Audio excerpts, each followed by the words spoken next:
There is a voice that doesn't use words. Listen, really. Welcome back. We are on the next part of how we can improve our brain agility through the Source, which is a best-selling book by Dr. Tara Swart, and it's all about intuition today. Trusting your gut feeling. Thinking about, oh, you know what? I wish I would have listened to my instinct, my intuition. That little hidden voice, that little voice that resides in all of us.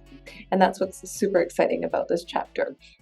She says, Dr. Swart says, it is key to everything from good decision making to improved self-awareness. Here we will be discussing both the importance of honing your intuition to improve your life, as well as how healthy gut flora contributes to positive thinking. Who would have thought, right?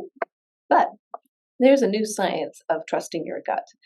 Neurobiological research has revealed a complex communication system between the sheaths of millions of neurons embedded in the gut walls and the limbic brain that is integral to our decision making. Think about the last episode we did all about our physical being. This makes sense. Scans show these pathways clearly. As we know, the limbic brain is responsible for the experience and expression of emotion. It is where our habits and behavioral patterns are stored. So the gut-brain system helps govern not only the healthy functioning of our digestive system, but also complex brain functions, including motivation and access to our deeper wisdom. So how are you feeding yourself these days? Is there a connection? She goes on to say, alongside this emotional link is the physical health of the gut. Self-care factors from diet and supplementation to stress management that all impact on the well-being of our digestive system have an impact on our intuition. Are you learning something new today? I sure am. Just as our thinking is slower and harder when we have a cold or in pain, so a depleted, inflamed, or struggling gut will cloud intuition. So if you've been feeling off kilter lately, think maybe your gut microbiome might be out of whack. It helps build your intuition, and that is fascinating. She goes on to say, one thing is now a scientific certainty. The gut-brain link is far from a mystical sixth sense.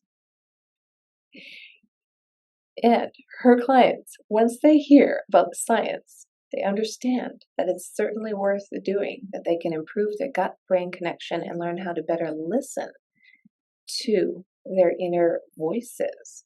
So maybe they have digestive problems, maybe they travel a lot, maybe they have a bad diet, lack of exercise, etc. One of the first challenges is that people need to understand that physical neglect has profound neurobiological consequences. There's also a growing body of research that links the gut microbiome to our immune system.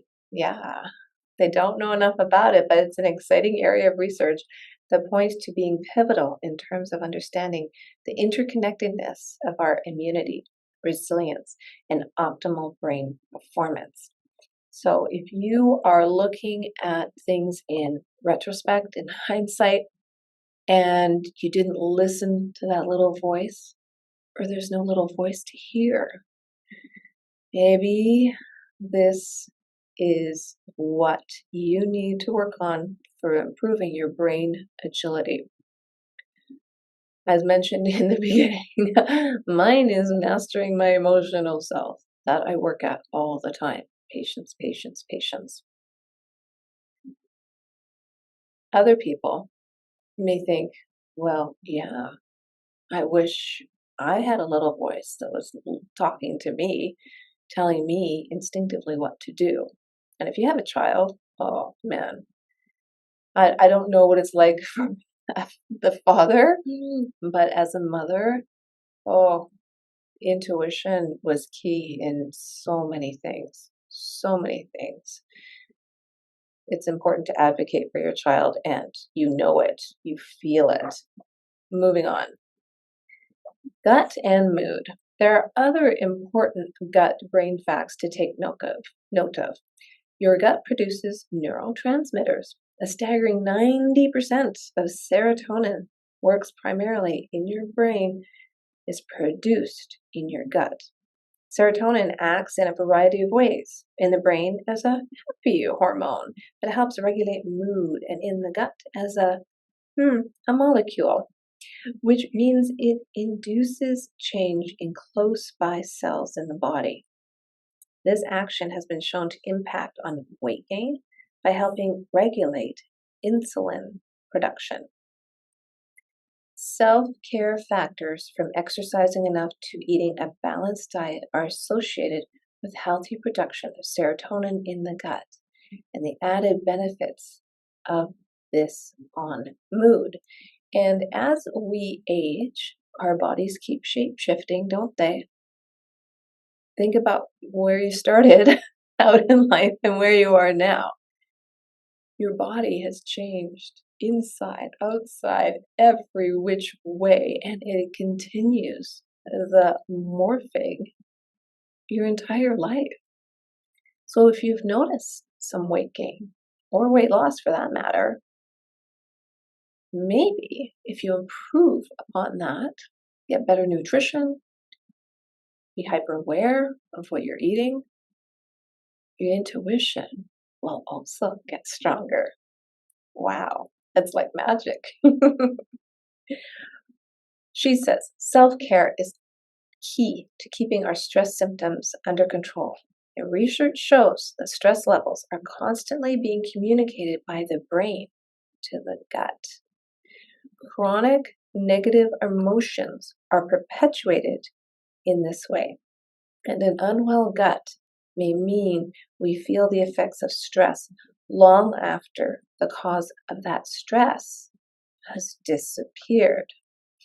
Being in tune with this and recognizing the symptoms can help us monitor our stress levels, keeping our immunity optimal and hone our intuition. And the last chapter that we did was all about your physical well-being, right? So this is all interrelated. It's all connected, and it all will make you live a better life. She says, looking back, can you think of an example where your intuition was warning you of something, but you ignored it? When was the last time you had a really good hunch and went with it? On balance, how often do you trust your judgment versus asking for advice from others or feeling very confused and conflicted? You can listen to your body and trust your gut even when it doesn't concern your own health. You have that instinct if something's really wrong. And she says, actually, if you have a child, this will resonate with you. If you don't, then you may have felt it for yourself. If not, just know that you have this power within you. Nurture it and believe it. It's incredible. And you nurture it by making a change. You can improve your intuition. You can use your intuition. You can trust your intuition to make good choices. And you will live a more inspired life. I can hardly wait. This is just progressing beautifully. The next chapter is all about motivation. I'll see you then.